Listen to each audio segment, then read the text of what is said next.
سلامونه دوستان، هیله ده چې جوړ او روغ اوسئ. روان یو د ښار صفا په لوري باندې. سهار مو په پیشلمیا حرکت راکړی دی. په ټوله ورځ کې مو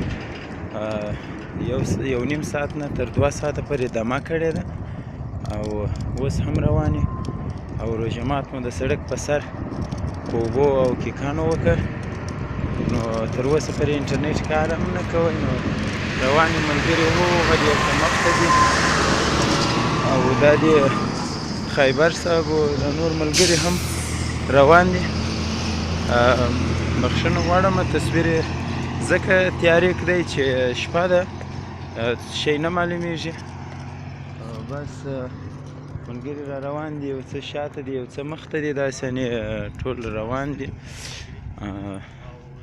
له یو کوچنۍ حادثې څخه راتېر شولو، بیا حادثه به بیا وروسته نور ملګري در سره شریک کړي.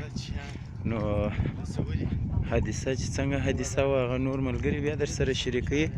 بس همدومره معلومات مې در سره شریکول غوښتله، بیا به وروسته سره ګورو.